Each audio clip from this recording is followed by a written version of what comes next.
Boa tarde a todos. É uma satisfação para essa casa receber a todos nesse dia. Quero cumprimentar a imprensa que acompanha nossos trabalhos e quem está em casa nos vendo e nos ouve. Muito boa tarde. Declaro aberta a audiência pública da Câmara Municipal de São Carlos para tratar de assuntos relacionados ao fornecimento de energia elétrica por parte da CPFL e dos prejuízos causados pelas descargas de energia nas residências. Gostaria de convidar a integrar a mesa de autoridade dessa audiência pública o Jorge Matsumoto, gerente de negócios da CPFL, o André Luiz Marques de Souza, a Neiva Beatriz Ferreira Vicentim, o Roberto Pereira Araújo, todos da CPFL, a Juliana Cortez, diretora do PROCON, a doutora Lília Maria Formigione Melosi, que é presidente da Comissão de Proteção e Defesa do Consumidor da OAB de São Carlos, do qual eu agradeço a presença e a participação. Quero convidar também o Samir Gardini, diretor de Segurança Pública e Coordenação de Política Institucional do município. Convidar também o senhor Pedro Cavaleiro, da Defesa Civil. Quero agradecer a presença da Fátima Brigante Azenha, representante do secretário municipal de Desenvolvimento Sustentável, Ciência e Tecnologia, José Galícia Tundizi. Quero agradecer a presença dos vereadores Roselei Françoso, o vereador Gustavo Pose, os assessores dos vereadores Leandro Guerreiro, o Eduardo está aqui, e também o assessor do Gustavo Pose, me fugiu o nome, Evandro. Já falei da Fátima. Antes de passar a presidência ao propositor dessa audiência pública, o vereador Gustavo Pose, eu queria dizer a todos que nos acompanham que a Câmara Municipal vem realizando um grande número de audiências públicas. Este é o papel do Legislativo. Nós temos que trazer grandes discussões aqui para que a gente possa trazer o quê? Soluções e encaminhamentos para toda a população de São Carlos. Esse é mais um evento feito pela Casa com o único objetivo, que a gente possa trazer encaminhamentos para que, de uma forma positiva, trazer os benefícios que a comunidade tanto espera dessa casa. Né, Gustavo? Eu tenho dito que a Câmara Municipal tem que assumir o papel protagonista, porque é um poder independente e precisa dar resposta à sociedade. O poder que mais representa a cidade de São Carlos é o Poder Legislativo, não tenha dúvida nenhuma, né, pela sua particularidade. Então, é muito importante trazer as discussões para essa casa. Eu quero convidar o vereador Gustavo Pose, propositor, para que continue os trabalhos da presidência e justificar que eu volto para o gabinete da presidência, porque eu continuo com a pauta e a agenda que é peculiar ao presidente dessa casa. Vereador Gustavo, por favor. Boa tarde a todos, excelente audiência, meus assessores estarão acompanhando e irão me passar depois do término a conclusão dos trabalhos. Muito obrigado a todos, uma boa tarde.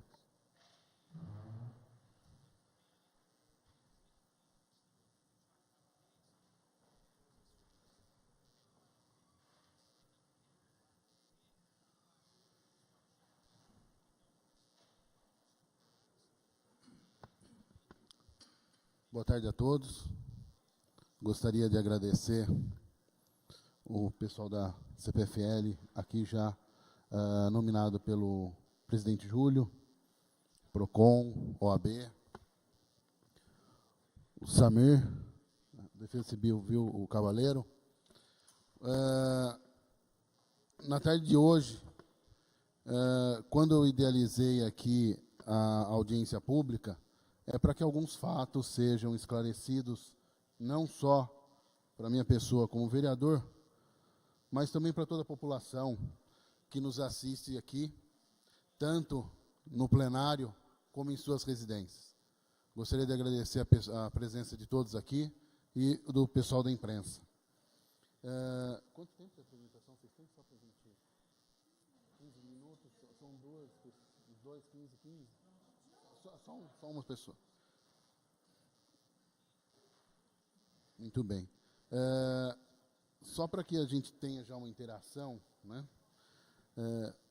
Um dos problemas, de repente pode ter alguma outra questão a ser trabalhada, é justamente referente a danos sofridos dentro das residências por descarga elétrica, né?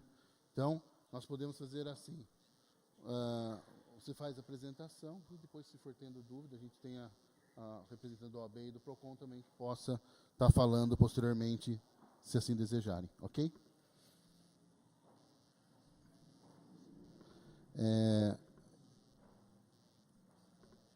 Ok. Tá. Então, eu gostaria de chamar agora a Neiva, representando a CPFL. Fique à vontade.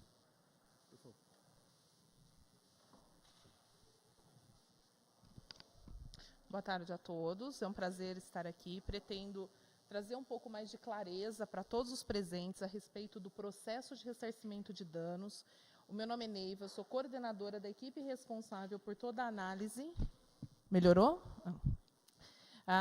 Meu nome é Neiva, eu sou coordenadora do processo de ressarcimento de danos da CPFL e pretendo trazer um pouco de esclarecimento para todos os presentes a respeito de como funciona esse processo, uma vez que a distribuidora ela não tem a prerrogativa de escolher para quem ela vai ou não fazer o ressarcimento. Existe um rito regulatório que é determinado pela ANEEL, com todos os procedimentos estabelecidos que nós, como prestadora do serviço público de energia elétrica, temos a obrigação de seguir, certo? Se alguém tiver alguma dúvida, fiquem muito à vontade para fazer perguntas.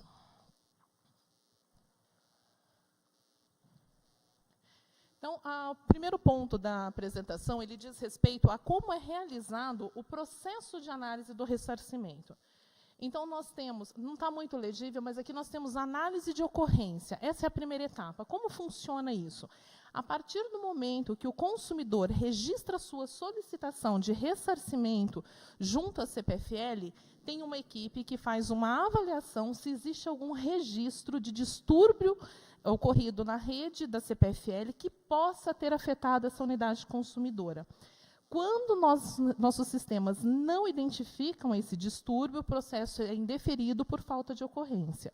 Havendo ocorrência, nós podemos passar para verificação in loco, que a CPFL pode fazer a visita à unidade consumidora para constatar os danos, inclusive a existência dos equipamentos. Contudo, o nosso volume ele é muito alto, nós não temos condições de fazer em todos os casos, então é muito aleatório. Existe um sistema randômico que determina quais as unidades consumidoras que devem ser visitadas. Essa visita ela é feita mediante agendamento prévio com o consumidor, onde é indicada a data e o período da visita. Essa visita é realizada por técnicos que fazem a verificação visual dos equipamentos e ligam os equipamentos para avaliar se eles estão funcionando ou não. Eles não dão laudo para dizer se existe defeito ou não. É meramente uma visita para identificar se o equipamento está no local, porque existe uma regra regulatória que me diz, por exemplo, que se o equipamento já tiver sido mandado para manutenção, a distribuidora não tem obrigação de ressarcir, porque eu não tenho como comprovar que esse equipamento de fato existe se ele não estiver na unidade consumidora. O passo seguinte é a solicitação de laudos e orçamentos, onde o consumidor deve nos apresentar laudos descrevendo os danos ocorridos, quais foram as peças que foram danificadas de cada um dos equipamentos. Uma vez recebida essa documentação, a equipe faz a análise desses documentos e avalia se existe o nexo de causalidade. Existindo o nexo de causalidade, nosso processo ele é deferido e é passado para a fase de pagamento. Esse pagamento ele pode ser realizado nas 4 modalidades solicitadas pelo consumidor, que é o ressarcimento via conta corrente, ordem de pagamento, cheque nominal ou crédito em conta futura. É uma decisão do consumidor a forma que ele vai receber o ressarcimento. E nós fazemos toda a gestão da documentação, porque o nosso processo ele é periodicamente fiscalizado.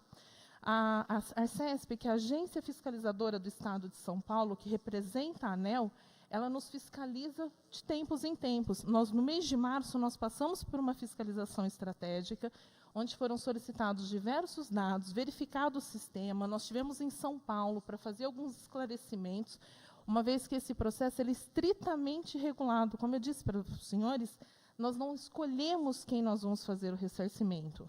Nós temos que seguir um rito pré-determinado. E o papel da Arcesp é avaliar se esse rito está sendo seguido a contento, porque nós temos que tratar todos os consumidores com isonomia, eu não posso ter preferidos ou preteridos. Como que é feita a verificação do distúrbio na rede, para que vocês entendam? Qualquer evento que possa afetar a nossa rede de distribuição, ele fica registrado em um sistema. Nós temos acesso a essas informações. Então, vamos imaginar um raio, que é o grande causador de todos os nossos problemas e o de vocês. Se este raio afetar a rede de distribuição, haverá um registro nos nossos sistemas indicando que houve essa queda de raio, portanto, causou um distúrbio, e a partir daí nós solicitamos os laudos e orçamentos. Pisca. Às vezes falta energia por 1 segundo, também fica registrado, e nós também solicitamos que os consumidores nos enviem a documentação a respeito dos equipamentos danificados. Então, muitas vezes somos questionados, mas um pisca de 1 segundo vocês conseguem enxergar? Sim, nós conseguimos, porque isso fica registrado nos nossos sistemas. Esse sistema, ele também é fiscalizado pela Arcesp e pela ANEEL, e o processo como um todo, ele é certificado pela ISO 9001. Nós temos um volume grande de solicitações, e não é um sistema aleatório quem faz essa verificação, são pessoas. Essas pessoas são treinadas e capacitadas para fazerem a verificação, olhando cada caso individualmente, dando a atenção necessária e devida para cada solicitação. No ano de 2016, salvo engano, que eu não consigo enxergar bem daqui, mas foram 1.500 horas de treinamento destinadas para todas as pessoas envolvidas no processo. E no ano de 2017, estamos aí em torno de 550 horas de treinamento já. Então, a equipe ela é treinada, capacitada, reciclada periodicamente para fazer essa avaliação, para tratar todas as solicitações com a isonomia necessária para o processo. O nexo de causalidade. É muito importante entender que nem todo dano a equipamento eletroeletrônico ele ocorre por distúrbio na rede de distribuição. Existe a questão da má utilização. Tempo de vida útil do equipamento. Um dia esse equipamento vai morrer. Ele tem um prazo de validade. Temos também situações climáticas adversas, que são os raios, que não necessariamente atingem a rede de distribuição da CPFL. Esse raio ele pode atingir o cabo da telefônica, da TV a cabo, a própria antena do consumidor, e causar um dano no equipamento sem que haja um distúrbio na rede de distribuição. E nós temos uma questão de sazonalidade no nosso processo. Quanto mais chove, maior o volume de reclamações. Então, nossa equipe ela é preparada, estruturada para tratar em regime de contingência os períodos de maiores volumes de reclamação. Tanto que nós temos equipes de suporte que atuam nesse período, visando o correto atendimento do consumidor, o cumprimento dos prazos e o cumprimento estrito das normativas vigentes. Será que alguém consegue clicar na tela? Você consegue clicar sobre esse? Então tudo bem, não tem problema. É que eu queria trazer um pouco mais de explicação, mas eu consigo falar sem a tela. Nós temos uma matéria que mostra que o Brasil é o campeão mundial de incidências de raios, sendo que em 2016 foram mais de 100 milhões de ocorrências. Gente, é muito raio, é muita coisa. Só que nem sempre esse raio atinge a rede. E quando ele não atinge a rede, a CPFL ou qualquer outra distribuidora, ela não tem a obrigação de ressarcir, porque, independente de dolo ou culpa, se o fato causador foi via rede de distribuição, a distribuidora tem que fazer o ressarcimento para o consumidor. Não importa, foi um raio que caiu na rede. Caiu na rede, eu vou fazer o ressarcimento. Nós não nos negamos a fazer ressarcimento.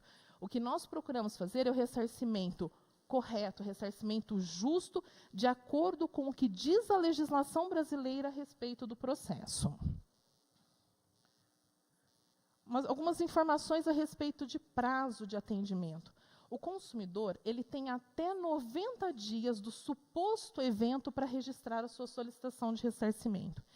Então, quando nós recebemos o ofício solicitando as informações a respeito da quantidade de registros no dia 3 de março, o volume era muito baixo. Porque eu, como consumidor, tenho um prazo muito longo para fazer essa solicitação, então eu posso ter hoje, ainda, consumidor solicitando ressarcimento de danos referente ao evento de 3 de março. Então, eu consegui fazer um levantamento referente ao final de semana, 3, 4 e 5, porque foi um final de semana. Nós tivemos em torno de 70 solicitações de ressarcimento do município de São Carlos. Destas, 50% nós não identificamos nenhum evento na rede. E não foi só para o município de São Carlos, foi para outros municípios também. Nós tivemos uma incidência de tempestade muito forte no estado naquele dia. No entanto, 50% das solicitações nós identificamos que a nossa rede foi afetada de alguma forma e nós demos a devida tratativa. Já existem consumidores que foram ressarcidos referente a danos ocorridos naquela data, porque os documentos já foram apresentados e nós já realizamos o ressarcimento. Existem processos que ainda estão em andamento, nós estamos aguardando que o consumidor nos mande os laudos e orçamentos. A resposta, a CPFL, ela tem 15 ou 25 dias para dar o resultado final. Como que é essa contagem do prazo? Ele leva em consideração a decisão se eu vou ou não fazer a vistoria. Se eu for fazer a vistoria, eu tenho 25 dias, porque eu tenho até 10 dias corridos a contar da data do registro para fazer a vistoria, exceto em equipamentos de acondicionamento de alimentos ou medicamentos. Geladeiras, freezers, nós temos um dia útil. Então, quando o consumidor entra em contato com a distribuidora, ele é orientado. Se for freezer ou geladeira, ele tem que aguardar até um dia útil que a distribuidora pode fazer a vistoria. É um portão, por exemplo. São 10 dias corridos a contar da data do registro. E nós entramos em contato com, no mínimo, 3 dias de antecedência. Se esse contato não for feito, for transcorridos 10 dias, o consumidor está automaticamente autorizado a realizar a manutenção do seu equipamento, desde que ele guarde a documentação, os laudos e os orçamentos para serem apresentados, caso sejam solicitados pela distribuidora. Aqui tem uma pequena ilustração que mostra bem como funciona. Então, eu tenho a análise inicial, que é o momento que eu avalio se tem a ocorrência na rede ou não. E se eu fizer a vistoria, mais o prazo do resultado. O que é o prazo do resultado? É quando eu recebo o laudo e avalio se tem nexo de causalidade. Eu tenho 25 dias. A distribuidora não vai fazer a vistoria. Como eu comentei com os senhores, nós não temos condições de fazer vistorias para todos os casos. Então, eu tenho esse prazo A, mais o prazo C, que totaliza 15 dias. A partir do momento que o consumidor recebe a carta solicitando os seus laudos e orçamentos, ou seja, a partir do momento que é assinado a entrega do correio ou que é recebido o e-mail, que é uma forma de comunicação que nós usamos, que é muito mais ágil e melhor para o próprio consumidor, o consumidor tem 90 dias para me mandar os laudos e orçamentos. Então, os senhores receberam a solicitação de laudo e orçamento nas suas casas, nós temos 90 dias. Os senhores têm 90 dias para me apresentar a documentação na CPFL. Como que eu posso mandar esse documento? Pode ser mandado pelo nosso site, entregue na nossa agência de atendimento ou mandado pelo correio. Qualquer uma das 3 formas são aceitas, são recebidas e são devidamente tratadas. E aqui eu trouxe um exemplo do que eu chamo de ressarcimento não justo. Porque, infelizmente, nós temos situações que o consumidor ele faz uma solicitação indevida. Nesse exemplo aqui, nós temos uma empresa em Ribeirão Preto, que é uma assistência técnica, que é credenciada da CPFL, que ela retira o equipamento para dar manutenção. Então, o consumidor entrou em contato com a CPFL pedindo o ressarcimento de um notebook. Mandamos a nossa assistência técnica retirar o equipamento para dar manutenção. Só existia a base, não existia a tela. Então, claro sinal de mau uso, claro sinal de má-fé também da solicitação. Porque um caso como esse, qual é a responsabilidade da distribuidora de energia? Não temos como ser responsabilizados por isso. E foi testada a fonte do equipamento estava funcionando. Se não fosse uma assistência técnica, corríamos o grave risco de recebermos um laudo informando que o dano foi uma perda total no equipamento com a queima de todos os componentes internos. O que nós íamos fazer? Ressarcir um consumidor que não tinha o direito. Então, o objetivo da distribuidora não é deixar de ressarcir ninguém. Nós temos essa obrigação, é reconhecida essa obrigação. Por outro lado, nós temos que fazer o ressarcimento que é justo para quem de fato tem direito. E eu trouxe um outro exemplo, que é um ponto muito importante para que todos os consumidores tenham atenção onde é solicitado o laudo. Esse caso aqui, nós pedimos para o consumidor nos mandar um laudo. Ele reclamou de uma televisão de 32 polegadas da marca AOC. Esse laudo ele tem que vir com o CNPJ da empresa prestadora de serviço. Quando nós fomos analisar o laudo, constatamos que quem o emitiu é uma empresa de transporte de passageiros. Aí eu pergunto aos senhores, como que uma empresa de transporte de passageiros tem know-how, tem conhecimento técnico para afirmar que uma televisão sofreu um dano elétrico? E, muitas vezes, o consumidor é vítima, ele não tem como saber. Então, é muito importante tomar esse cuidado, porque se um laudo chega com um CNPJ de uma empresa cujo objeto social dela, não é a manutenção, a solicitação vai ser indeferida. E aí o consumidor também é vítima da situação. Então, nós precisamos tomar esse cuidado muito grande. Porque todos nós, tanto consumidores quanto distribuidores, podemos ser lesados numa situação como essa. Bom, em termos de processo, de rito processual, era isso que eu tinha para mostrar a todos. Caso alguém tenha alguma dúvida, estou à inteira disposição. Da CPFL, então, só você se manifesta, é isso? Correto? Sobre ressarcimento, sim.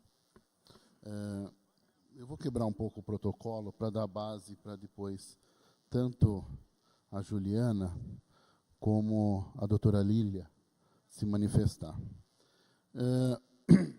Normalmente a gente anda, os vereadores depois se manifestam.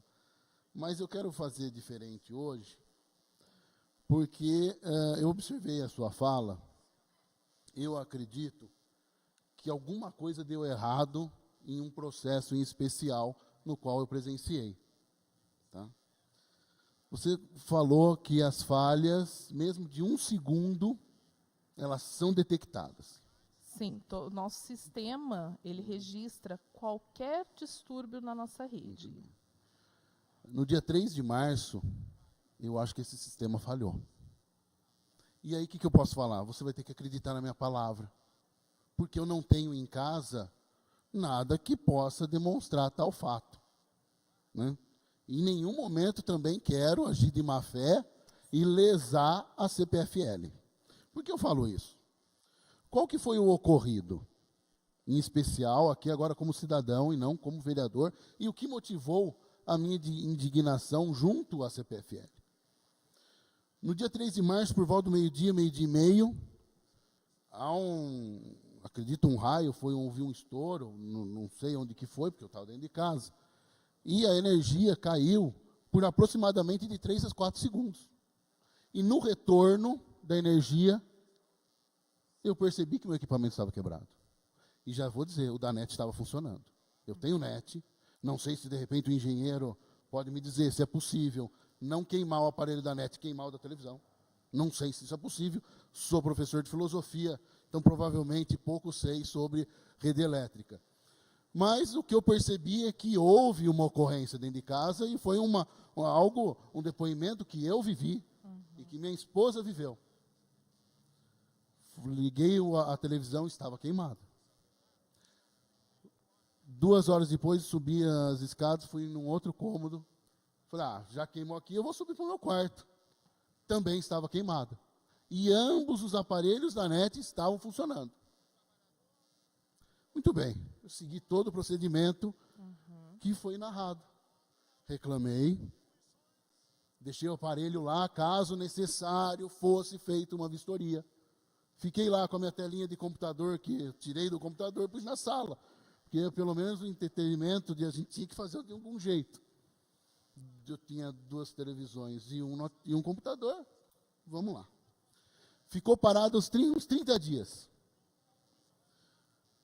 Recebi a resposta, que é padrão. Tá. Só um minuto.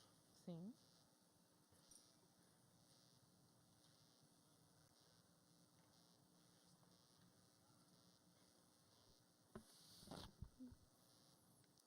Não há registro de perturbação no sistema elétrico que possa ter afetado a unidade consumidora para a data e hora aproximadas e informadas da ocorrência do dano. Muito bem. Eu sou uma testemunha que houve. Aí eu pergunto, se isso aconteceu comigo, como eu posso ter confiabilidade nesse sistema? Porque vocês negaram, tanto no primeira ocorrência, negaram na ouvidoria, que eu também reclamei na ouvidoria, deixei meu aparelho lá. E se a CPFL quisesse fazer uma vistoria no meu aparelho, estava à disposição. Sim. E foi indeferido. Levei para uma assistência técnica, e aqui eu tenho um laudo que comprova que ambas as televisões foram queimadas por descarga elétrica. Então não é equipamento com validade vencida, e muito menos má utilização, porque ele só estava na tomada. Sim. Diante dessa situação, tudo o que eu tenho me demonstra que o problema veio realmente da CPFL. CPFL, quando fala de descarga elétrica, não pela net, antena nem tenho em casa, ou qualquer outra forma. E eu, como consumidor, fui lesado e com mão atada. Tive ontem com a Juliana, narrando o meu fato, e sem muita perspectiva de que se resolva esse problema. Provavelmente irei à justiça, seja lá onde for, porque eu fui lesado e tenho a plena convicção, mesmo sendo apenas um professor de filosofia, que a falha ocorreu na minha casa. Porque eu presenciei essa falha. E vocês estão me dizendo que isso é registrado. Mas nesse caso em específico não foi. E isso eu narrei para o Jorge quando ele esteve no meu gabinete. Falei, olha, lá vocês falharam. E aí eu quero saber como que nós ficamos, nós consumidores. Como que eu faço? Eu tenho que deixar uma câmera filmando as lâmpadas de casa, se apagar e queimar. Opa, agora eu tenho algo que demonstre que houve a falha elétrica. Tenho que instalar um medidor para garantir que um eventual problema eu consiga comprovar isso, porque simplesmente a resposta que vocês me deram é, não houve. E se você está dizendo que houve, você é um mentiroso. A sensação que eu fiquei é justamente essa, que a CPFL chegou e falou para mim que eu estou mentindo. Eu entendo a sua indignação, entendo também essa sensação que o senhor sentiu, tanto que, como eu comentei com as colegas do PROCON e da OAB, as nossas cartas, elas estão passando por revisão para trazer uma linguagem até mais clara, mas respondendo objetivamente a sua dúvida, existe uma possibilidade do raio ter caído e não ter sido nem na TV a cabo, nem na net, nem na antena, mas na região da sua casa, e pelo fato de, provavelmente, na residência não conter o dispositivo de proteção contra surto, que é um dispositivo recomendado pela NBR 5410, isso pode causar interferência em equipamentos mais sensíveis. E hoje, infelizmente, a maioria das residências brasileiras não tem esse dispositivo de proteção contra surto, porque ele não é obrigatório para a residência, é uma recomendação. Mas isso causa falha elétrica na casa inteira? Sim, porque ela Cai, tu fica 3 segundos apagado de ela volta? pode afetar a sua rede interna. Tá, e aí eu pergunto, como eu provo que isso não veio da CPFL e sim por uma falha interna da minha residência? Eu que eu saiba, me corrijam, esse daí quem tem que provar são vocês.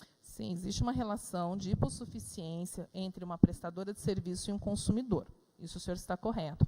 Qual que é o papel da distribuidora? Fazer todo o levantamento a respeito daquilo que ela tem disponível, que são os registros dos seus sistemas, que são registros que são periodicamente auditados, tanto pela Arcesp quanto pela ANEEL, como eu comentei com o senhor. Tem todo o registro de rastreabilidade de tudo o que ocorreu, tanto que existem casos que entram pela justiça também, de consumidores indignados. O senhor não é o único, infelizmente, mas nós temos toda essa base para comprovar que não houve uma incidência de evento na rede de distribuição. E tem que aceitar, porque não me desculpa, não é possível um negócio desse.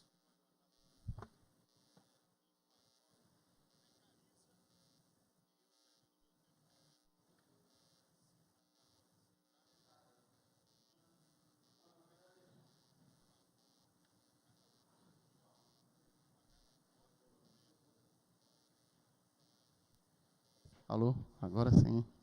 Senhor presidente, na verdade, eu queria pedir licença para Vossa Excelência. Eu tenho uma reunião marcada às 16 horas lá na Secretaria Municipal de Educação. Tão logo termine a minha reunião lá, eu volto para participar do término dessa audiência pública. Quero aproveitar a oportunidade de cumprimentar Vossa Excelência pela audiência pública, cumprimentar todos os dirigentes da CPFL, o PROCON, aqui participando. E quero registrar também que nós fizemos uma comissão de estudo ano passado e gostaria de colocar à disposição de Vossa Excelência para que a gente possa construir mecanismos, de fato, de inovação, de controle para a inovação do sistema luminotécnico da cidade de São Carlos. Eu posso passar para Vossa Excelência isso, para que a gente possa dar os encaminhamentos necessários aí a essa audiência. Então, eu vou participar da reunião lá na educação. Se conseguindo chegar em tempo, eu faço questão de voltar para prestigiar, participar dessa importante audiência pública realizada na tarde de hoje. Bom? Ok, fica à vontade, Rosilei. Bom, eu não vou alimentar mais essa discussão, porque eu preciso deixar outras pessoas se manifestarem. Mas eu peço socorro para vocês, que me dê orientação nesse sentido da questão legal, porque o consumidor, sinceridade, não consigo concordar com os procedimentos da CPFL. Aqui é um depoimento meu mesmo, não consigo. Eu fico totalmente insatisfeito com o serviço que eu estou recebendo em casa. Eu só gostaria de trazer um esclarecimento adicional, senhor presidente, que os procedimentos da CPFL são aqueles determinados na normativa vigente. Nós somos obrigados a cumprir aqui o rito regulatório determinado pela ANEEL, tanto na Resolução 414 de 2010, quanto no módulo 9 do PRODIST. Então, o nosso processo ele é estritamente engessado, nós não temos flexibilidade para tratar os casos. Eu entendo a sua indignação, não acho que o senhor está errado, muito longe disso. No entanto, a CPFL também fica muito engessada, ela não tem como flexibilizar uma análise. Então, todo o rito regulatório, ele é seguido estritamente, tanto que, como eu comentei, tanto o sistema quanto o processo é periodicamente auditado. E no caso de identificarem qualquer tipo de não conformidade, a empresa é multada. A CPFL, o objetivo dela não é deixar de fazer o ressarcimento para o consumidor, muito pelo contrário.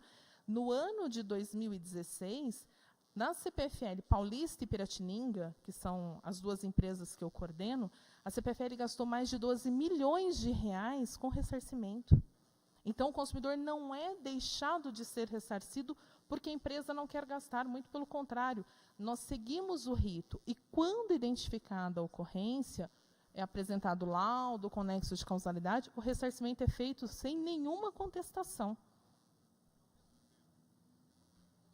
Agora, não uma questão, uma análise técnica.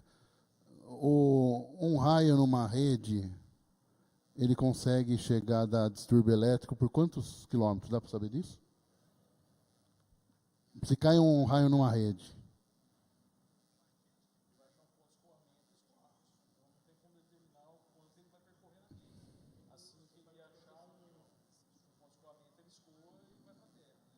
só para narrar um outro caso, um bairro próximo do Medeiros, onde eu moro, houve deferimento de pedido da CPFL por causa de danos de raio.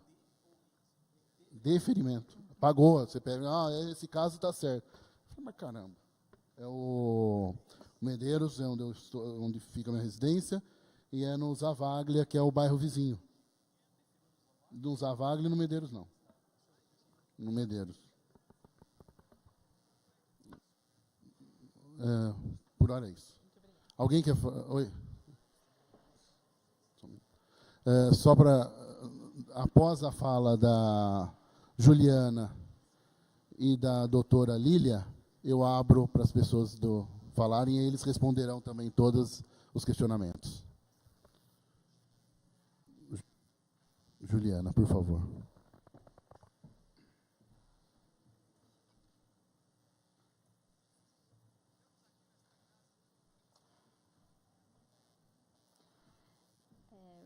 Boa tarde a todos. Eu cumprimento o excelentíssimo senhor presidente dessa audiência pública, o vereador Gustavo Pose. Agradeço pela oportunidade de nós estarmos discutindo um assunto tão relevante, que é o fornecimento de energia elétrica por parte da CPFL e dos prejuízos causados pelas descargas elétricas nas residências. Pelo PROCON, nós estamos registrando várias reclamações acerca desse assunto, desses prejuízos que os consumidores estão tendo pela descarga elétrica e dos danos causados nos seus produtos. A orientação da Fundação PROCON é para que, primeiro, o consumidor registre a reclamação junto à CPFL e, tendo o indeferimento na CPFL, ele registre a reclamação no PROCON. Só que o que está acontecendo hoje? Nós estamos tendo respostas padronizadas da CPFL, ou é uma coisa ou é outra. Nós temos hoje 2 casos em que a CPFL, 2 respostas que a CPFL dá. Primeiro, quando o consumidor vai até a CPFL, em alguns casos, eles pedem a emissão de um laudo ou de um orçamento para o consumidor. Então, o consumidor ele vai até o assistente técnico particular dele, ele emite um laudo, a CPFL dá um laudo com o símbolo da CPFL para que aquele assistente técnico preencha o laudo. E nessa descrição vai estar um motivo pelo que o produto foi queimado e que vai estar a observação. Nesse caso específico que eu separei, que é os 2 casos que acontecem no PROCON e são reiterados, nesse caso aqui é um DVD Home Theater, e o problema descrito não funciona, queima da placa principal. Observação, o aparelho sofreu oscilação na rede elétrica. E a resposta padrão da CPFL para o PROCON é que não foi constatado relação de causalidade entre o dano e o evento ocorrido. Só que, nesse caso, o consumidor pediu a reparação do motor do portão e a reparação pelo Home Theater. Nos casos em que o consumidor registra a reclamação do PROCON, sempre quando eles pedem a reparação pelo motor, a CPFL repara, quase sempre. Mas, quando é relacionado a algum produto dentro da casa, aí que a gente encontra a dificuldade da reparação. Nesse caso aqui, a CPFL reparou o portão, mas não reparou, fez o reparo do Home Theater porque não houve relação de causalidade entre dano e o evento. Ao outro caso, que a CPFL nega, é quando o consumidor, eles falam que não houve perturbação no sistema elétrico. Quando o consumidor vai até o PROCON, já com o indeferimento da CPFL, nós pedimos para que ele se dirija até a Defesa Civil e pegue um laudo ou uma declaração que conste que naquele dia, próximo ao horário, se houve alguma descarga elétrica, alguma descarga atmosférica ocorrida em sua rede. E o consumidor já com laudo, com a reclamação do PROCON, mesmo assim, a CPFL emite um laudo de que não houve perturbação. Então, o consumidor comprova que naquele dia houve uma perturbação e que o seu aparelho foi danificado devido a uma descarga elétrica, só que, mesmo assim, a CPFL insiste em não reparar o dano via PROCON na esfera administrativa. Tanto na resolução da ANEEL, quanto ao entendimento da Fundação PROCON, da Secretaria Nacional do Consumidor, é de que a responsabilidade da CPFL é objetiva, independe da existência de culpa. Então, o consumidor ele tem que comprovar que houve o fato, que houve o dano e o nexo de causalidade. Só que, pela hipossuficiência do consumidor, muitas vezes ele não consegue comprovar o nexo de causalidade. Aí que a CPFL tem que comprovar o nexo de causalidade. Então, nos casos, o consumidor comprova o fato que realmente aquele dia houve uma descarga elétrica que pode ter ocasionado a queima do seu aparelho. Ela comprova o dano com o laudo e o orçamento que é apresentado. E, por consequência, o nexo de causalidade já é comprovado ali mesmo. Então, o que está acontecendo? O consumidor está comprovando o nexo de causalidade, que é a relação de causa e efeito, que é comprovado ali, e mesmo assim a CPFL não resolve. A própria resolução da ANEEL, no artigo 206, fala que a simples constatação de que o dano foi causado pela energia elétrica gera o dever de indenizar. Tá? Então, aí eu me pergunto, se o laudo do consumidor está constatando de que aquele produto foi queimado devido a uma descarga elétrica, por si só, já gera o dever de indenizar. Esse é o entendimento do PROCON, da Fundação PROCON. Nós temos aqui o artigo 14, vou ler para os senhores, do Código de Defesa do Consumidor, que é onde nós fazemos o enquadramento da relação, que o fornecedor de serviços responde independentemente da existência de culpa pela reparação de danos causados aos consumidores por defeitos relativos à prestação de serviço. Parágrafo 1º. O serviço é defeituoso quando não fornece a segurança que o consumidor dele pode esperar, levando-se em consideração as circunstâncias relevantes, entre as quais o modo de seu fornecimento. Nós estamos aqui diante de um defeito de execução de serviço. A execução de serviço da CPFL é defeituoso, pelo entendimento da Fundação PROCON. E a CPFL só vai se eximir dessa responsabilidade se conseguir comprovar, nesses casos, a culpa exclusiva do consumidor ou de terceiro, ou que o defeito não existe.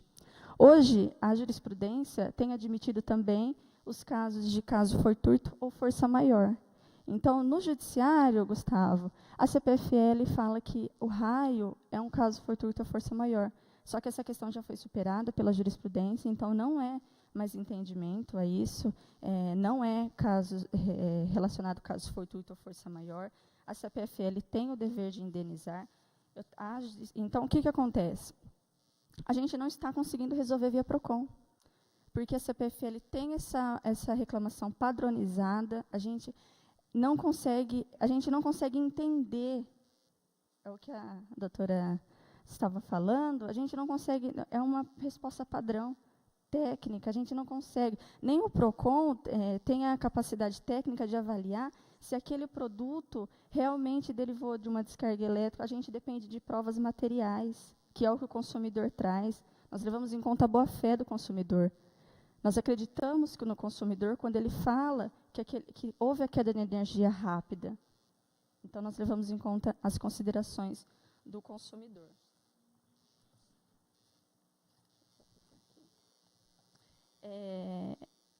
Antes, o PROCON, como que nós fazíamos em relação às reclamações?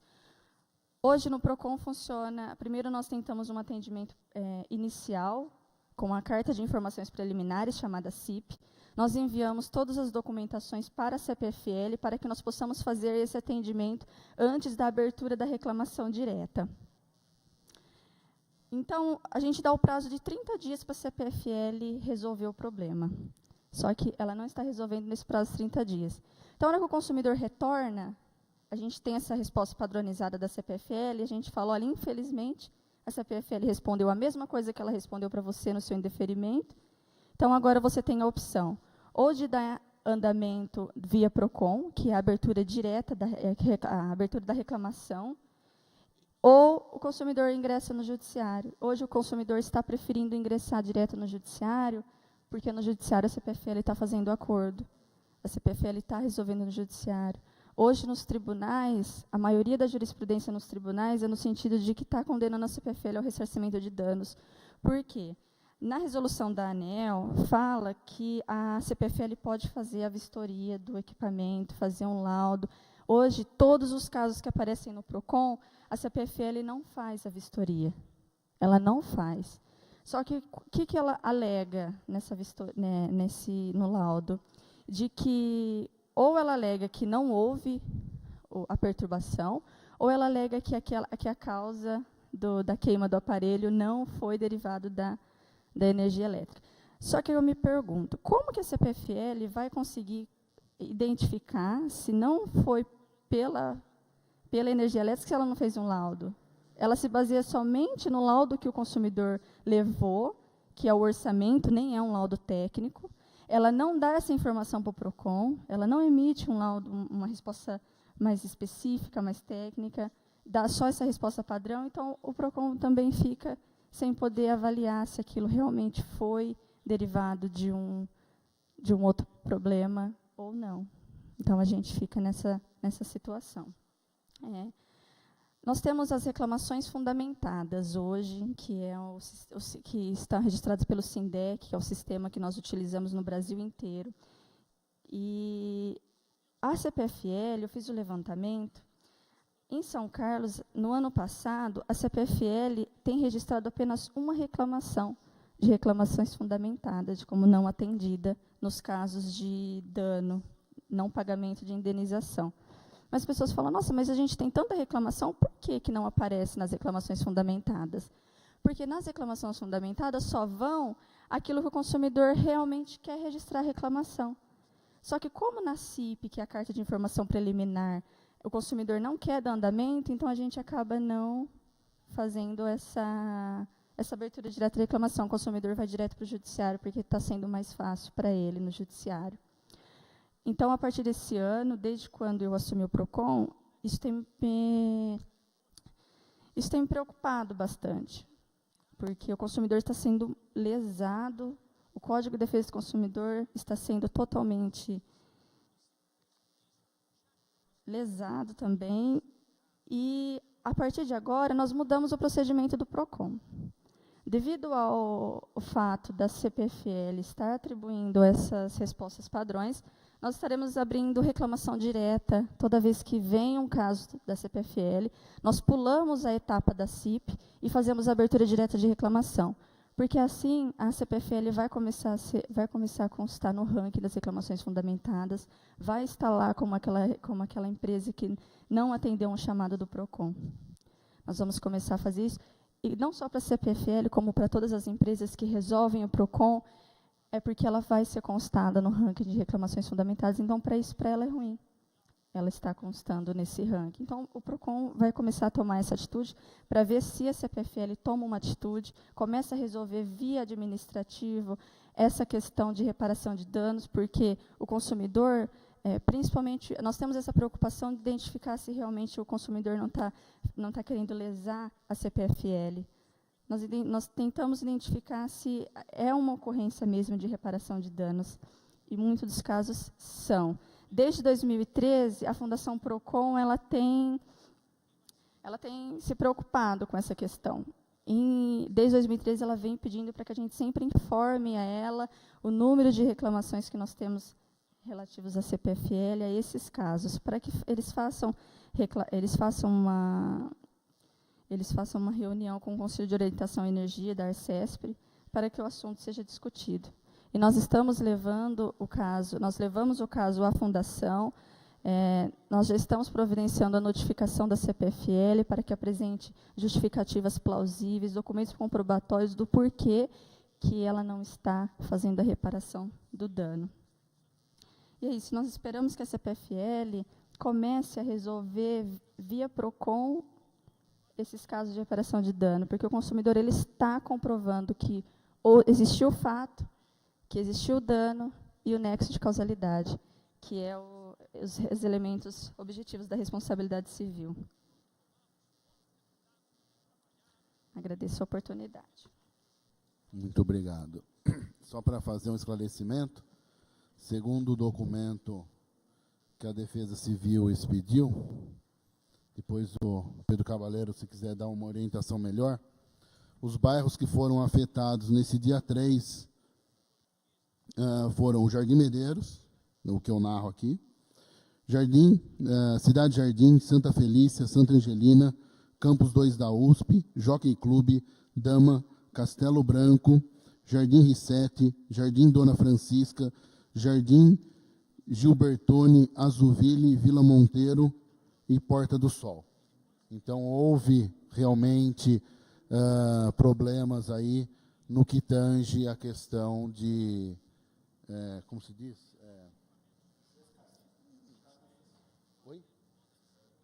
Isso, das cargas atmosféricas, nesse dia. E, então, as coisas aconteceram. Né? Não dá para falar como... A gente tem um laudo aqui da Defesa Civil. Então, tem um laudo da Defesa Civil, tem documentos que comprovem dano, a televisão, no meu caso especial, ficou à disposição do CPFL, eles em nenhum momento pediram uma vistoria. Então, acho que tem que ser tratado com um pouco mais de atenção ao consumidor. Muito obrigado. Com a palavra, doutora Lília, representando a OAB. Bem, boa tarde a todos aqui presentes. Boa tarde, vereador. Agradeço em nome da OAB o convite para participar dessa audiência pública. Mando um abraço do Dr. Renato Barros, presidente da comissão da OAB, me desculpe, que não pôde estar aqui, e eu, como presidente da Defesa do Consumidor, vim representá-lo para justamente poder debater esses problemas aqui na cidade, ok? Alguns eu estou sabendo, por conta que nós nos reunimos na antessala antes de começarmos essa audiência pública, me solidarizo à doutora Juliana, até pelo fato de, no ano de 2006 a 2008, eu ocupei a função de coordenação do PROCON, então eu sei o que os consumidores vão até lá buscando. Nós estamos ali para atender a população, que vai para reclamar, na grande maioria das vezes, de um problema que é tratado pela esfera do consumidor, e eles esperam muito do órgão, enquanto órgão administrativo, para resolver isso. Algumas coisas me chamaram a atenção, que a doutora Juliana posicionou aqui, essa CIP que você abriu e que a CPFL constatou que houve um problema elétrico e reparou o consumidor do portão e não do home theater, que era interno, mas a rede elétrica, entendo eu, porque sou advogada, não sou engenheira, não sou eletricista, nada do tipo, mas imagino que a descarga deve ter acontecido no mesmo imóvel. Né? Então, isso depois até gostaria de perguntar para a Neiva e para todos que estão aqui presentes, porque acho que é uma dúvida minha, uma dúvida de quem está aqui e de quem está nos assistindo em casa.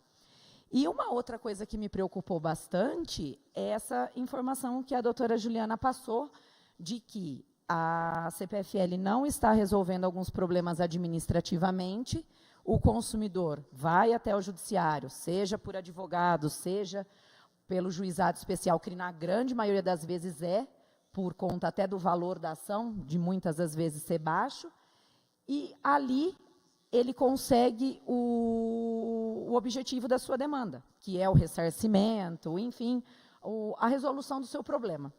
Então, isso prejudica o órgão, né? O órgão está lá para funcionar, lota o judiciário com problemas que já poderiam ter sido resolvidos administrativamente e não foram. Então, o que nós poderíamos aqui, até uma conversa que nós tivemos antes de começar, e que foi passado, como a resposta que vocês receberam, o senhor enquanto consumidor e todos os outros, as respostas não estão vindo fundamentadas. O que a doutora Juliana colocou, consumidor, leva, olha, aconteceu esse problema no meu equipamento e estou apresentando um orçamento, ou seja, ele está constituindo prova. Temos o artigo 14 do Código de Defesa do Consumidor, que fala sobre a responsabilidade objetiva, ou seja, o dever de indenizar das prestadoras de serviço, fornecedores de produtos e etc, etc. E eu entendo que se a CPFL ou qualquer outra empresa não demonstrar qualquer fato modificativo, extintivo da questão que está sendo apresentada, ela vai ser responsabilizada. Prova é que, muito provavelmente, pelo que está sendo noticiado, eles estão fazendo os devidos acordos na esfera judiciária, que é a interpretação da justiça. Então, eu acredito que algumas arestas, e essa audiência é o momento, podem ser aparadas para justamente evitar que essas questões demandem no judiciário, possam ser previamente resolvidas. Primeiro, com a elaboração das cartas, que a própria Neiva denominou assim, que na verdade são as respostas que a gente entende para os problemas, delas serem melhor fundamentadas. Nós temos os termos jurídicos que nós usamos, vocês têm os termos técnicos, cada profissão tem um termo, e a maioria das pessoas que vão ali são pessoas leigas, pessoas que não conseguem interpretar o significado real das palavras. Não digo para fazerem respostas com palavras simples, nada disso, mas fundamentadas. O seu pedido foi indeferido, porque você não teve uma descarga que um raio caiu na sua rede elétrica, foi provocado por isso, por aquilo. E, a partir disso, ser discutido no judiciário. E isso, concordo, até para o órgão poder estar pautado e passar uma resposta mais coerente para a pessoa que está lhe procurando. E também acredito que, se essas demandas continuarem dessa forma, porque não há motivo do porquê não fazer uma solução administrativa e, na esfera judicial do mesmo problema, ser buscado um acordo. Porque a empresa gasta com advogados de vocês, que têm que fazer o deslocamento, com funcionários que vão como prepostos, com o próprio pagamento do dano, que o juiz pode impetrar uma multa, ou um dano moral, ou uma correção monetária, enfim. Aumenta só o problema da empresa, aumenta para o consumidor, vai resolver ou não lá na frente, enfim, fica uma coisa muito tumultuada. Então, o que eu sugeriria aqui, até como representante da comissão, é que, se a Câmara de Vereadores, o órgão de defesa do consumidor local, quiser nos provocar, enquanto a OAB, para um parecer ou para uma manifestação em apoio à tentativa de resolução, veja que não é nada contra a empresa. Estamos nos colocando em defesa dos consumidores, ok? E, na conjectura que está sendo demonstrado a situação, por todos os documentos que eles estão apresentando, pelo tipo de resposta que está vindo, a balança está pesando muito mais em favor do consumidor do que em favor da empresa nesse caso. E mais ainda alimentada pelo motivo, se é que realmente a gente precisa apurar isso, podemos ver uma maneira de, talvez, oficiar o judiciário para que ele nos posicione a respeito dessas situações, se realmente elas não foram resolvidas na esfera administrativa e acabaram sendo resolvidas na esfera judicial. O que? Não há nenhum impedimento, quero deixar bem claro. A empresa não é obrigada a fazer acordo na esfera administrativa e depois fazer na justiça. Isso é plenamente possível. Mas acredito que a empresa se eximiria dessas responsabilidades muito mais rápido se ela já acordasse administrativamente, seja pelo 0800, pela ouvidoria, pelo PROCON, seja por onde for. Ok? E também, senhor presidente, até comentei com a doutora Juliana, que agora responde pelo PROCON, caso seja necessário, até ser feita uma representação para o Ministério Público, que nós temos aqui na cidade, acredito que é o doutor Denilson ainda, que atua, né, na esfera consumerista, para que ele ajude nessa situação, em busca de uma solução justa para quem está ali pleiteando. Há situações, como a própria Neiva colocou, e isso, a época que eu também trabalhei no órgão, advogo há alguns anos já, nós vemos pessoas que, infelizmente, estão imbuídas de má-fé. E isso vai acontecer em todos os órgãos, em todos os lugares, infelizmente. Mas há pessoas que não. Então, O que eu sugeriria nessa audiência pública é realmente essa busca de informações, se esses processos administrativos tornaram-se processos judiciais e obtiveram-se os acordos, e também, como a própria Neiva já informou, e os seus colegas que aqui estão, que a CPFL está em busca de uma resposta mais completa, mais complexa para quem a atue. Eu acho que isso acaba sendo muito importante para a gente... nós precisamos fazer quem está solicitando, o consumidor, entender o porquê ele tem razão ou o porquê ele não tem razão, para que ele se sinta protegido, se sinta feito justiça. Independente se foi concluído que, olha, o equipamento foi mal utilizado, ou a CPFL não vai realizar a devida manutenção, ou devido ressarcimento, enfim, mas que ele entenda de uma maneira clara e coesa que ele não tem o direito a isso. É direito, inclusive, dele a garantir a todas as informações, seja de um produto, seja de serviço, pelo próprio código, de maneira clara.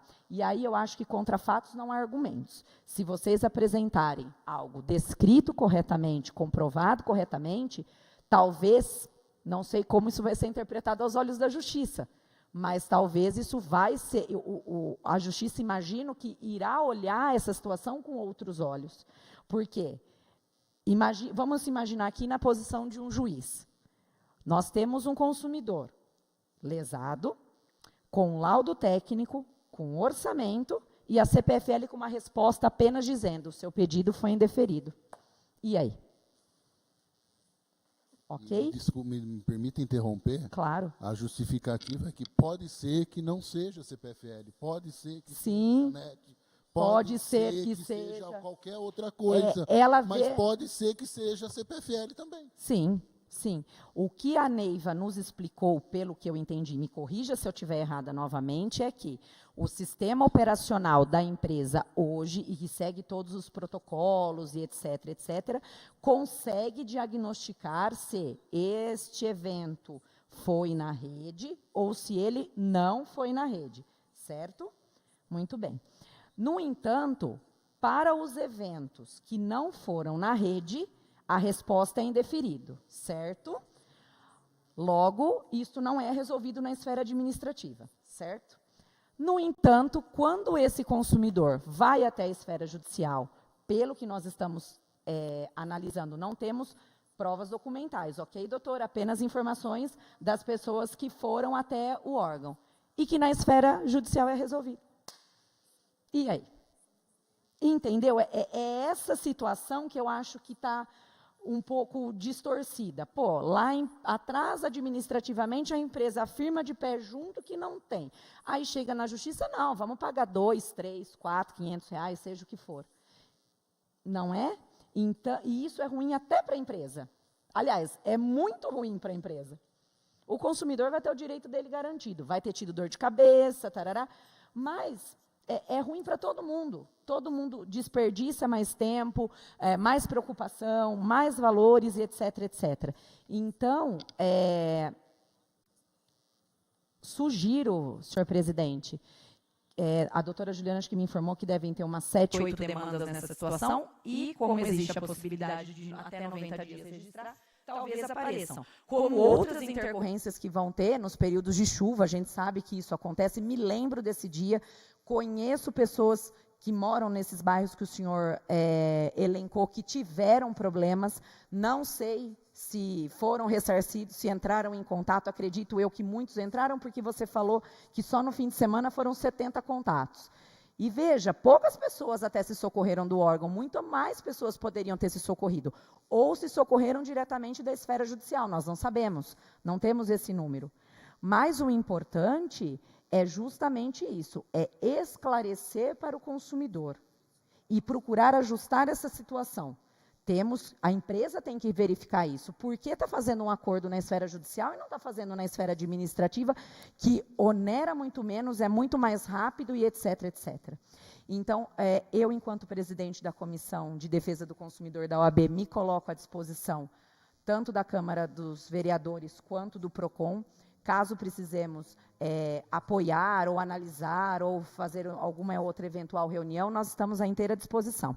Quero mais uma vez agradecer a presença de todos. Muito obrigada. É da intenção minha fazer esse documento para o Ministério Público. E, com certeza, eu falarei com vocês para que nós possamos fazer isso de forma em conjunto. Só pela ordem, eu quero deixar registrado que isso não é absolutamente nada pessoal. Não se unimos Câmara, PROCON, peço licença até para falar no nome de vocês, Comissão da Defesa do Consumidor da OAB. Pelo contrário, nós estamos aqui discutindo um problema que pode atingir algumas pessoas e podem nos atingir, como atingiu o presidente da sessão. Pode atingir qualquer pessoa e que não tem conhecimento a respeito disso. Então, acho necessário, até para nós conseguirmos apararmos essas arestas que estão faltantes. Ok? Gostaria aqui de registrar a presença do vereador Lucão na tarde de hoje. Também justificar a ausência do vereador Edson Ferreira e do Moisés Lazzarini, que nos mandou aqui as suas justificativas. Querem falar alguma coisinha para a gente? Pode ir lá, Cabaleiro, por favor.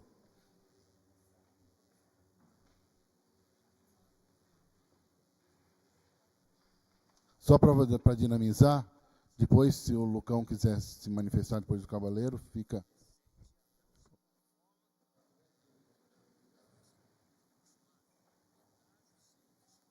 Licença para Vossa Excelência, primeiro cumprimentando a todos que participam dessa audiência pública e também as pessoas que estão nos acompanhando, apenas para aproveitar a explanação agora do Pedro Cabaleiro, que existe na cidade de São Carlos, não fugindo do assunto, bastante áreas públicas. Nós sabemos o risco que essas áreas públicas, até por a sua vulnerabilidade que existe, se existe algum mecanismo que pudesse ter do poder público de fazer alguma coisa para que se evitasse, ou algum mecanismo de proteção para essas áreas públicas em relação a raios. Então, como ele vai falar sobre isso, se pudesse emendar esse assunto aí. Bom, obrigado. Eu queria colocar que o mundo, o planeta, está enfrentando mudanças climáticas. Em 2009, o governo federal instituiu a Lei 12.187, que institui a Política Nacional de Mudanças Climáticas, né, e dá outras providências. Na verdade, o município de São Carlos, em 2009, deveria ter instituído uma política municipal para essas mudanças climáticas, né? E o que está sendo aqui discutido é exatamente já o efeito dessas mudanças climáticas. A Defesa Civil trabalha conjuntamente com o Instituto Nacional de Pesquisas Espaciais e na Casa Militar está a Coordenadoria Estadual de Defesa Civil. Nós recebemos alertas inclusive quando vamos ter tempestades com raios. Qualquer pessoa que entrar no sistema do INPE, no ELAT, que é o Grupo de Eletricidade Atmosférica, vai encontrar lá, em São Carlos, por exemplo, que há uma média de descargas por quilômetro quadrado. Normalmente a Defesa Civil, por exemplo, aqui tem em torno de 20 bairros, no dia 3. Na verdade, no mês de março, nós tivemos 17 dias com chuvas, dos 30 dias, dos 31 dias. E nesse dia, especificamente, o dia 3 de março, foram 52,2 milímetros registrados de chuva, mas com descargas atmosféricas. Só para imaginarem, normalmente as pessoas ligam na Defesa Civil e falam quando tem blackout, por exemplo. E onde foi? Por quê? A gente tem contato também com a Guarda Municipal, Corpo de Bombeiro, Polícia Militar. Quando cai uma fiação da CPFL, a gente tem um trabalho em conjunto com eles. E a gente comunica a eles, inclusive até os alertas são passados para essas entidades, quando vamos ter tempestades. E quando se solta um fio, por exemplo, alguém vai lá e sinaliza até a CPFL chegar, porque normalmente são casos. No dia, por exemplo, 4, no dia 5, nós conseguimos medir que tivemos ventos de 90 km por hora, né?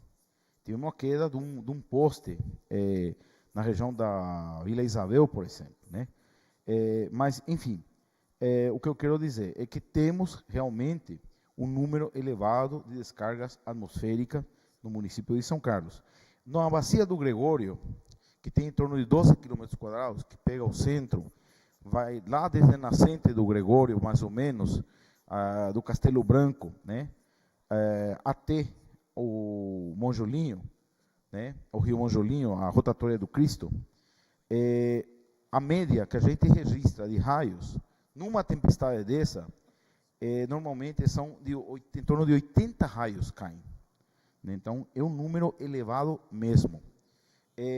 Nós temos observado que as residências não colocam para-raios de proteção. Nas universidades você tem, né, por exemplo, aqui, específico, colocamos Campus 2, porque eles perderam computadores, mesmo com sistema de para-raio. Houve falha no sistema deles, para o seguro poder pagar, eles chamaram a gente. E a gente vai lá, faz um registro e emite um documento, que não vai para a CPFL, vai para o seguro direto do Conselho Nacional de Pesquisa, coisa assim. O que houve lá, a gente não sabe se houve uma falha, o que houve, porque normalmente essas instituições, assim como as escolas municipais, têm sistema de para-raio, de proteção. Normalmente é aquele sistema Faraday, né? Então, a gente sabe que a incidência é muito elevada, né? Respondendo ao vereador Lucão, senhor nobre vereador, realmente, nós temos, eu até passei um documento aí, se não me equivoco, em 2006, nós tivemos uma vítima, ou 2 vítimas fatais de raios, na região da Vila Prado, perto da atual UPA, né? Não estava chovendo, estava só nublado, era à tarde, estavam jogando dominó, o raio partiu a mesa e levou a óbito imediatamente uma das pessoas, e a outra, acho que com politraumatismo, queimaduras, foi levada para a Santa Casa e faleceu. Em 2016, né, em outubro de 2016, tivemos o falecimento do Neurivan Ariel Stein, que estava trabalhando com um trator na área rural. Nós constatamos que mais ou menos 30% dos casos são espaços agropecuários, né? Isso precisa de educação mesmo, né? Mas dentro das casas, no estado de São Paulo, chega a quase 20% de pessoas vítimas, né, dentro das casas. Ou está no varal, ou ligado ao varal, ou está do lado de uma janela. Então, os raios chegam até as residências, sim.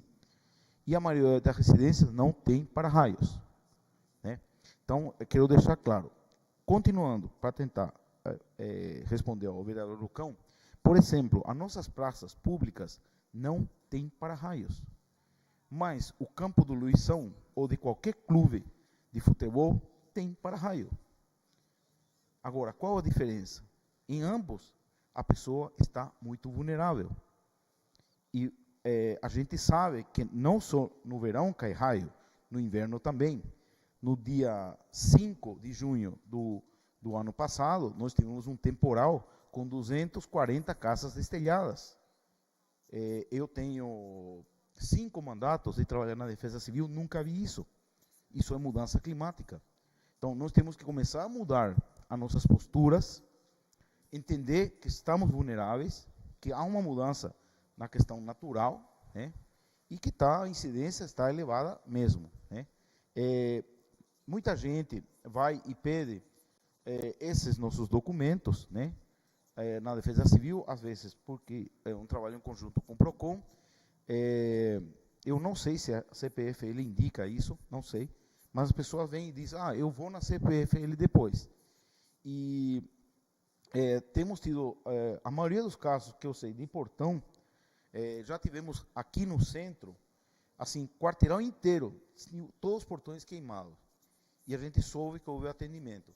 Porque em alguns casos, alguns prédios chamam bombeiro, porque não conseguem abrir. E até conseguir o sistema mecânico, o bombeiro atende, o bombeiro avisa a gente, né? E então a gente sabe que acontece. Então a gente vai fazendo esses registros, né? Só para constar, esses dados pluviométricos, nós estamos com 8 pluviômetros. Temos, na verdade, 3 estações que são nossas e uma estação que é do Instituto Nacional de Meteorologia, que fica na Federal, que a gente usa os dados, né, dele, e recebemos o mesmo mapa que está na internet do INPE, né, porque sabem que aqui na região de São Carlos, nós temos, São Carlos digo até Itirapina, tá? Temos 2 campos de golfe. Quando eu tenho a possibilidade de ter alta incidência de raios, né, então a gente comunica a eles, porque o jogador de golfe usa um sapato com pregos e está com um ferro na mão, né, e numa área descampada. Então a gente realmente tem um cuidado disso daí. As escolas recebem alerta para soltar as crianças. Por exemplo, Santa Eudóxia, nós temos todo um trabalho com a escola estadual lá. Quando a gente tem entrada de frente, nós avisamos em torno de 1 hora antes, eles soltam as crianças e tem funcionado, porque temos muita queda de raio também. Então, assim, só para fechar, eu acho que temos uma alta incidência, sim, estamos vulneráveis. Eu não vou usar a palavra cobrar, mas acho que a Câmara deveria começar a pensar um pouco nessa política que em 2009 não se fez. A gente podia começar a ajudar nos diversos setores e tentar reduzir essa vulnerabilidade. Não sei se alguém tem uma pergunta. Obrigado. Muito obrigado. Só para uma questão de a gente organizar o nosso tempo, não, vamos fazer o seguinte, eu vou abrir a palavra para as pessoas, e aí vocês possam estar fazendo, se desejarem, uma consideração final do que foi falado posteriormente à fala de vocês. Tá bom? Alguém deseja se manifestar, levante a mão. Roseli. Doutora Roseli. Por favor.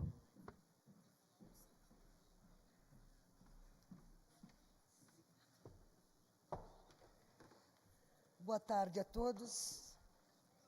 Vereador Gustavo Pozzi, meus parabéns pela iniciativa, quando sabemos que a energia elétrica hoje é um serviço fundamental, indispensável no mundo moderno. Boa tarde a todos os presentes, boa tarde aos que estão participando dessa audiência, em número muito inferior ao que eu esperava, já que o problema de energia elétrica é do interesse de todos. Eu sou Roseli Ferreira Pozzi, por coincidência, parente do Gustavo Pozzi.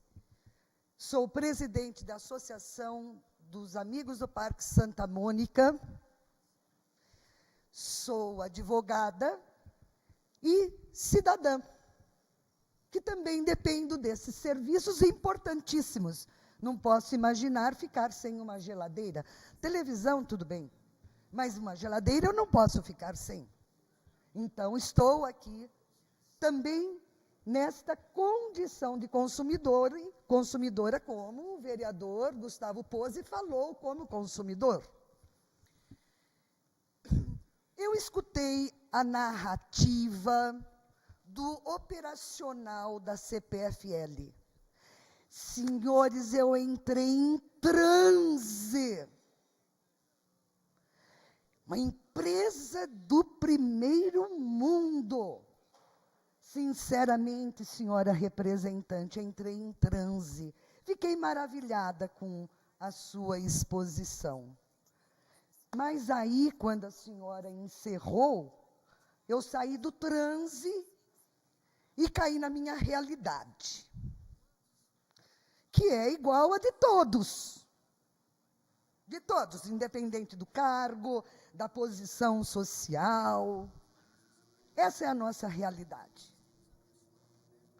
A nossa realidade é assim. Você telefona para a CPFL para fazer uma queixa da falha do serviço, porque houve queda da energia, aí você liga no SAC da CPFL. Previsão para reparos do problema. 24 horas. Isso às 9 horas da manhã. Me identifiquei, unidade consumidora, CPF, meu endereço. Aí vai passando o tempo. Aí eu telefono, senhores, já decorreram 3, 4 horas. Que horas mesmo? É tomado como a primeira queixa. Aí me dão mais 24 horas para a reparação do serviço. Isso não está nessa narrativa do operacional da CPFL. Telefono para informar que existem fios caídos nos postes do meu bairro. Nome, RG, CPF, unidade consumidora, endereço da senhora. Mas, meu senhor, eu estou apenas telefonando para dizer que há fios caídos. Eu não sei se esses fios têm energia, se são perigosos, se não são. São da NET, da Telefônica, Aí eles elencam um monte de usuários da rede de postes. O que eu sei, ou sabia, talvez eu esteja desinformada, que a CPFL é, na nossa região, a concessionária desse serviço público, e é ela a proprietária dos postes de energia elétrica. Como tal, ela aluga cada pedacinho de cada poste para que ali a NET faça a sua instalação, a Telefônica e todas as demais empresas que prestam serviços públicos ou não, particulares, empresas privadas também. Ora, ela é muito bem remunerada para usar cada, eu não me lembro hoje se são 40 centímetros, 50 ou até menos, os pedacinhos concedidos de locação para que cada empresa instale toda aquela parafernália para que a gente possa ter em nossa casa os serviços de telefonia e etc. Pois bem, se ela é a proprietária desses postes, se ela é a concessionária da rede de postes na região da qual ela detém monopólio.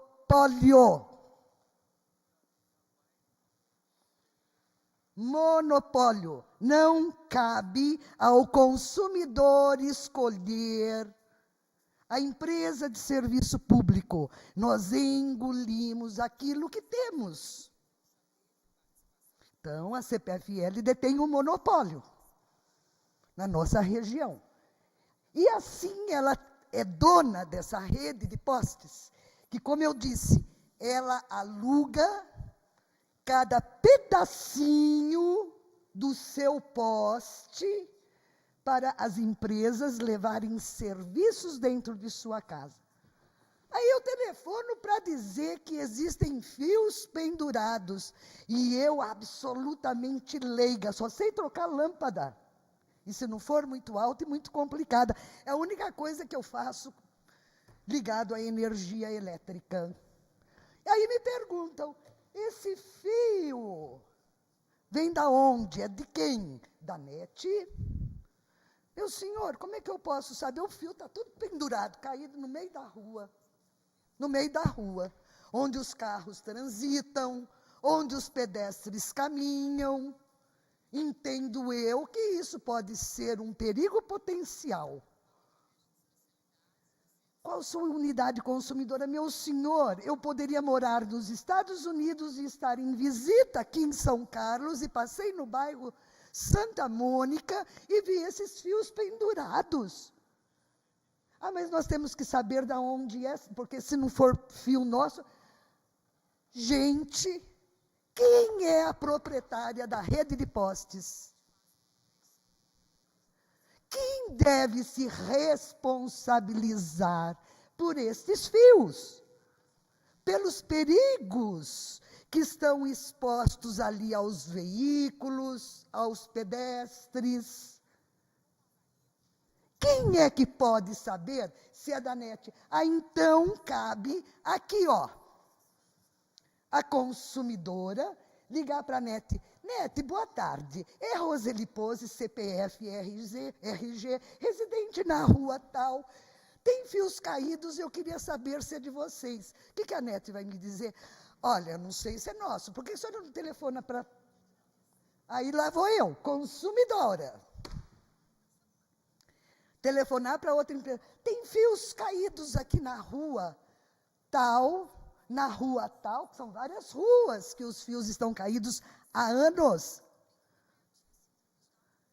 Senhora representante da CPFL, aquela empresa de primeiro mundo que me causou transe, não é esta que nós temos e convivemos com ela obrigatoriamente, repito, porque é um serviço monopolizado. Infelizmente, no Brasil é assim. Você não pode escolher qual é a concessionária de energia elétrica que você quer na sua casa.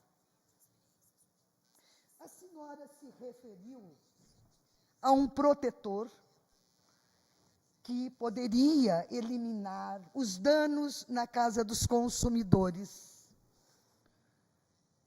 Onde está a propaganda disso? Onde está a informação ao consumidor? Né, doutora Lina? Doutora Juliana? Como é que está escrito no Código de Defesa do Consumidor? Que cabe ao fornecedor, ao prestador de serviços, dar as informações sobre o serviço que presta, sobre o produto que fornece. Senhora representante da CPFL, data vênia é uma falha do serviço da concessionária que monopoliza o serviço de energia elétrica na nossa região. Senhora, houve uma alusão a um prejuízo de quantos milhões de reais? 12 milhões de reais num determinado período. Senhora, réu confessa, reconfessa.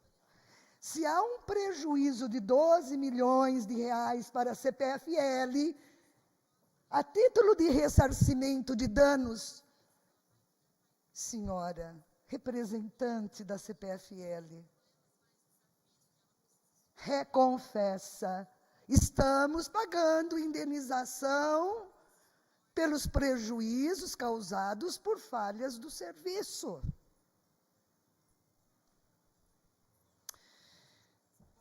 Infelizmente, aquela empresa demonstrada no início, que me deixou deslumbrada, não é a empresa que presta serviços para nós, consumidores. Vítimas hipossuficientes para qualquer prova.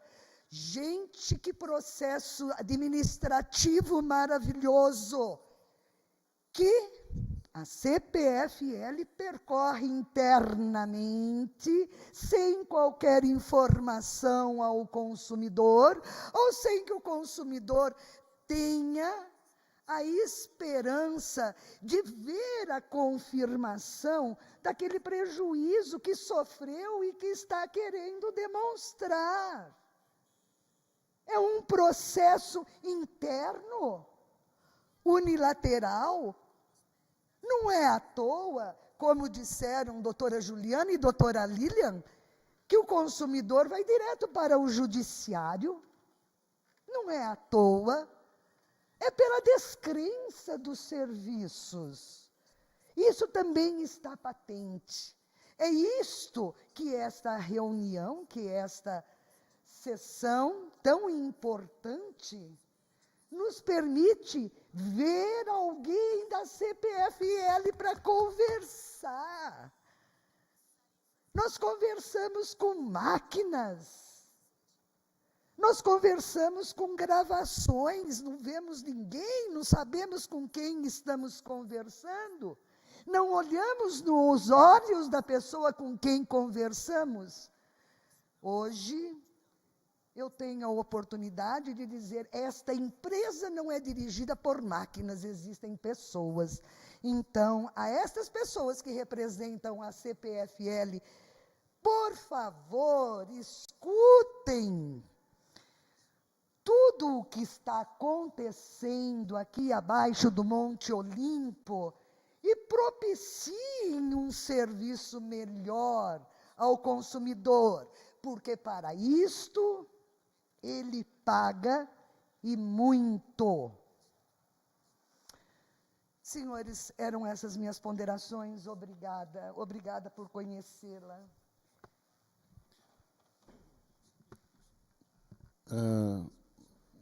Além do Virgílio, mais alguém que deseja falar? Primeiro o Virgílio, só por uma questão de tempo,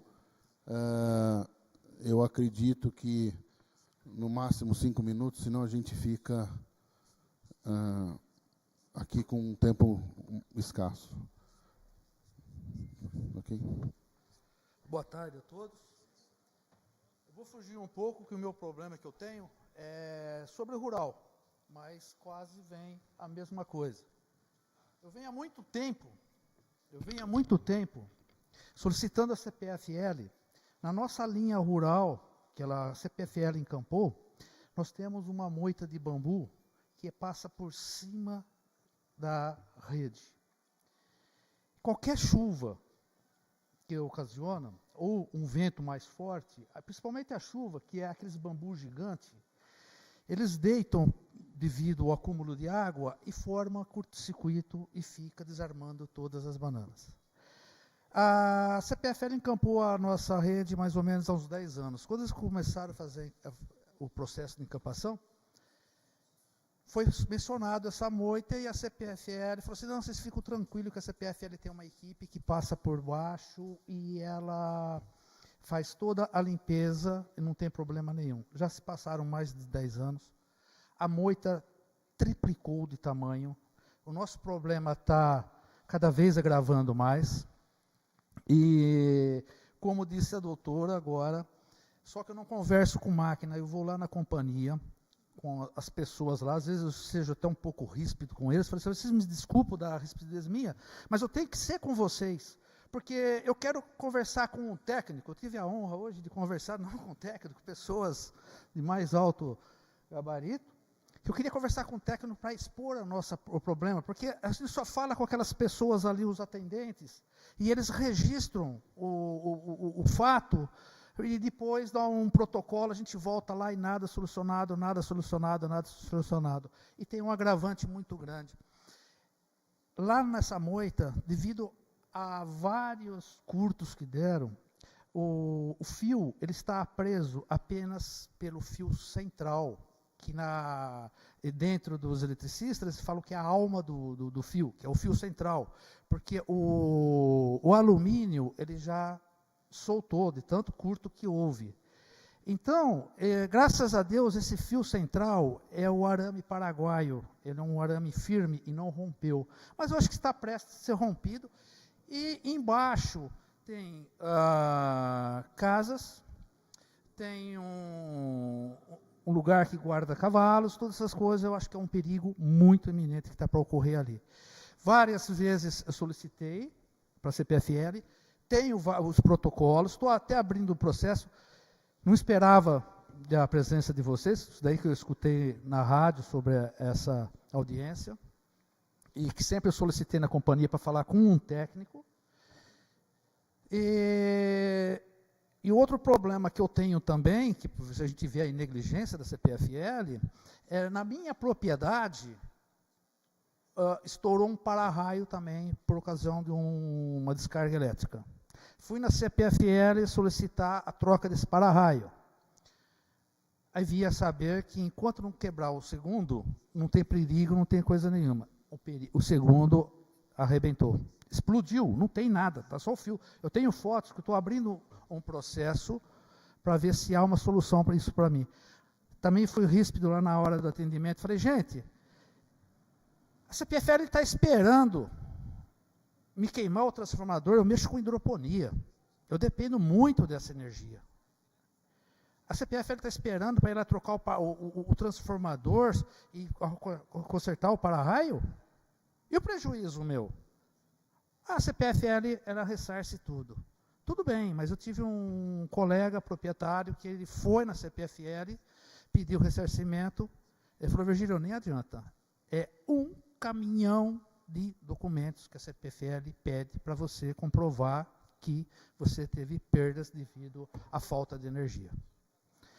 Eu fui e desisti, porque não tenho como. Um monte de documentos que a CPFL pede. Então, na parte rural, a gente fica à mercê da energia, principalmente quando ocorre isso, a gente solicita o reparo, é aquele assunto. É 24 horas para solucionar o problema. Gente, 24 horas, ali na minha propriedade, na região ali, nós temos vários produtores de hidroponia. Nós não podemos ficar mais de 1 hora sem a energia. Porque, principalmente no verão, que ocorre muito, a chuva, tudo, o calor detona as verduras nossas. É 1 hora sem energia, é perda total. É perda total. E o que está acontecendo? Tem produtores que, no desespero, vão lá e trocam os fusíveis. Isso é um problema sério, que deve estar tudo fora do padrão da CPFL. Inclusive, um dia, quando eu fui correr a rede para ver se foi mesmo falta de energia, por desarme de um fusível, estava o caminhão da CPFL e, na hora que ele desarmou, ele viu uma puxa-gambiarra feita um perigo, uma gambiarra mesmo. Eles chegaram, tinha a banana que estava, a gente fala banana, né, a chave, ela estava ligada com o pedaço de arame enfarpado. Olha o perigo. Então você vê o que é. E a gente sabe que não pode mexer, porque pertence à companhia, mas como fica o desespero, aquelas 24 horas, a pessoa vê perdendo toda a produção, ela apela. Ela apela. Então era isso que eu gostaria de vocês verem, principalmente essa moita. Eu quis conversar com o técnico para ou arrancar essa moita, ou se não, o proprietário da onde que tem essa moita, ele falou assim, gente, é só desviar a linha, não precisa tirar a moita de bambu, porque ela é muito grande, é só desviar a linha, tirar 2 postes que passam para baixo, passar ele 20 metros para trás, que aí não vai ter mais problema nenhum. É isso que eu queria pedir para vocês, muito obrigado. Eu sugiro, depois passa endereço, endereço não, porque é zona rural, mas todas as orientações para identificar exatamente onde é a moita do bambu. Tá? Okay.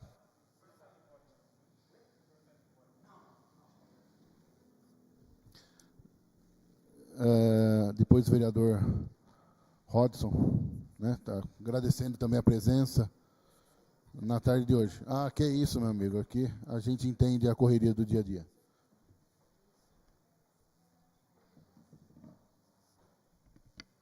Boa tarde a todos e todas. Em nome do vereador Gustavo Puza, cumprimento a todos que estão nos assistindo e ouvindo através do rádio.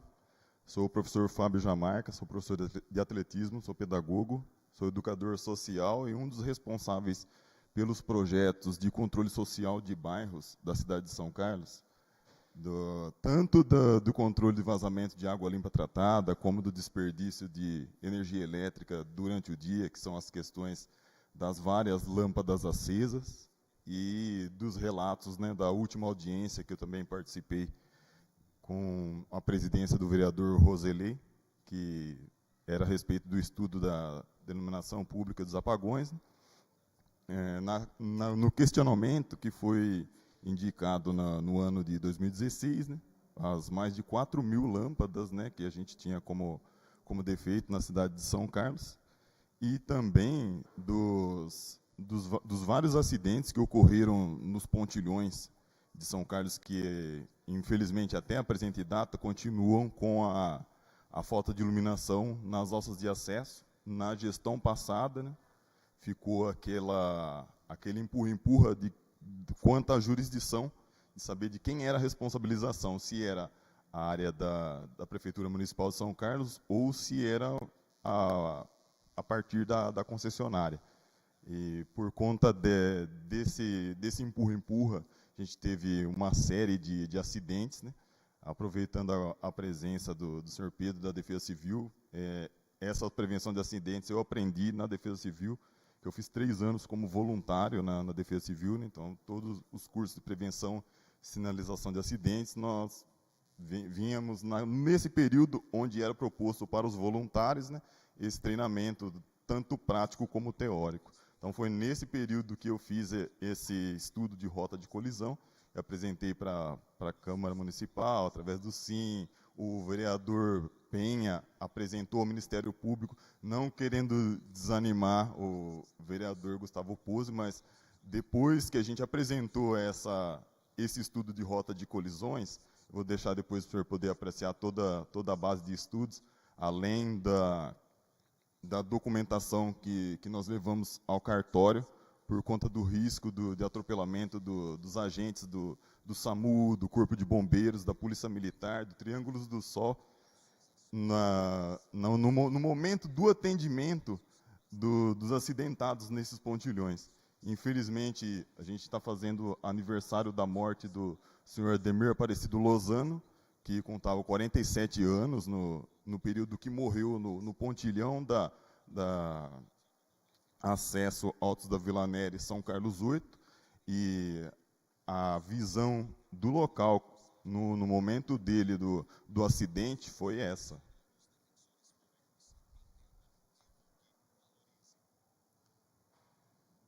Não sei se tem como focar, se o pessoal de casa vai poder ver, mas foi essa a visão que ele teve no momento da morte dele. As questões que estão sendo hoje, né, relatadas aqui quanto ao direito do consumidor, eu peço perdão por fugir um pouco do foco, né, não desmerecendo a questão dos bens materiais que estão sendo colocados em pauta, mas eu acho que hoje poderia ser também abordado nesse quesito desse bem maior que é a vida das pessoas, né? Da mesma forma, aproveitando a presença do comandante Samir, que a questão da falta de iluminação pública, ela também é uma questão da falta de segurança primária. E a gente vê os esforços, né, da atual conjuntura municipal em estar tentando promover a segurança pública na cidade de São Carlos, mas com a falta da iluminação pública, que potencializa o fator surpresa, tanto quanto a Guarda Municipal, quanto a Polícia Militar, eles não têm como trabalhar de uma forma efetiva para promover essa segurança pública para a nossa cidade. Não só os agentes da segurança pública, como também a questão que foi abordada na última sessão, o vereador Roselei, Moisés Lazzarini também estão acompanhando, da falta de iluminação pública de um trecho da Faculdade Unicep até a entrada do bairro Jardim Ipanema. Teve pai que formou aluna, professora ali, tendo que buscar a aluna todos os dias na saída da escola, porque só tem iluminação de um dos lados da Avenida Miguel Petroni. Sendo que eu também não sou engenheiro, não conheço quase nada de energia elétrica, sei que daria para ter naquele poste aquela iluminação que tem os 2 braços, como é feita na parte de trás do condomínio do bairro da Unicep. Então, a gente pede que, dentro dessa possibilidade dos autores de promover essas melhorias para a cidade nas questões tanto do ressarcimento de custos, mas quanto à questão da iluminação pública desses locais, envolvida a segurança pública e melhorias tanto para os estudantes como a população em geral, que a gente saísse daqui com uma certeza que a gente teria esse modo operante e que soubesse realmente que por parte da CPFL, dessa conjuntura, que a gente conseguiria resultados positivos, que eu já fiz essa fala e conseguiria me estender durante 1 hora aqui. A gente tem relatos aqui da própria Câmara Municipal de requerimentos desde 2010.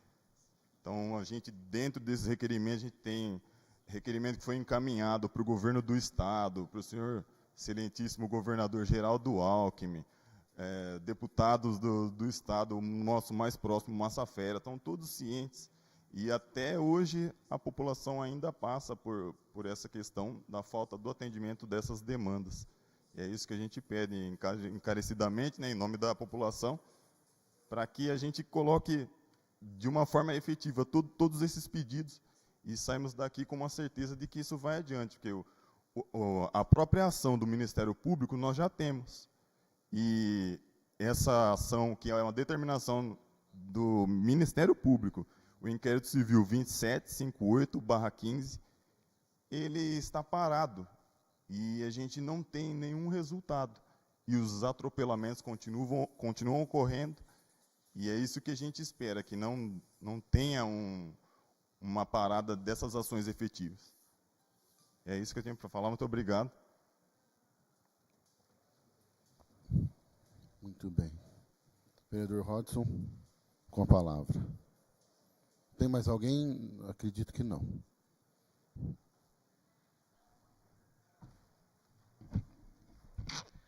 Boa tarde, presidente e vereador Gustavo Pozzi. Parabenizar Vossa Excelência pela essa belíssima audiência. Agradecer ao Coronel Samir, Pedro Cabalheiro, como é que o senhor chama, desculpe? Senhor André da CPFL, a senhora Neiva, né, Beatriz, da CPFL, o senhor Roberto da CPFL, vocês são os diretores do PROCON. Ah, você é a diretora. Eu não tive a oportunidade de conhecer o PROCON, mas em breve estarei ali. Seja bem-vindo à nossa casa, viu? Eu quero aqui, primeiramente, agradecer a você, Gustavo, que tem feito um belíssimo trabalho aqui na Câmara Municipal. Essa questão da iluminação pública, várias questões que englobam a CPFL da nossa cidade. Eu que dediquei a minha vida 10 anos como leitorista da CPFL, viu, Neiva? Eu trabalhei e dediquei durante 10 anos, graças a esse trabalho que eu fiz, que eu estou aqui também, que eu batia de porta em porta, tirando leitura da luz. Eu sei as dificuldades que a CPFL encontra, todos os mecanismos, como funciona, de fio a pavio. Eu conheço muito bem. Eu quero aqui cumprimentar o Jorge, que muitas vezes, nas madrugadas, né, Jorge, a gente liga. A semana passada caiu um poste, 2 quarteirões na minha casa, o Rodrigo Venâncio, que é o secretário daqui da nossa casa, estive ligando para o Jorge, 2 horas da manhã, eu falei, Jorge, bateu um caminhão e caiu esse poste, Neiva, em cima de uma casa. O Jorge, prontamente, 2 horas da manhã, que toda a sua equipe teve lá, ajudou, fez o que pôde, né, Jorge? Não deu para solucionar o problema. E quando esse poste, Neiva, ele pega o bairro todo. E aí, todo mundo sabe onde o vereador mora, e foram todo mundo na minha casa. E eu toquei para o Jorge, ele estava na aula, eu falei, Jorge, você corre aqui, porque esse aqui vai... Falou, Rodson, não dá para consertar isso agora, vai ficar um pouco mais tarde, porque é uma coisa mais complicada, e realmente era, que cai poça, as coisas acontecem. E eu quero também agradecer a sua presença, Neiva. Apesar de todas as críticas que teve aqui, eu faço voto que consiga solucionar todos esses problemas. Eu sei que os problemas são muitos, né? O vereador Gustavo tem trazido os problemas aqui para dentro do parlamento. Agradeço a sua presença, você saiu lá de Campinas, aqui para a nossa cidade, o Jorge, toda a sua equipe.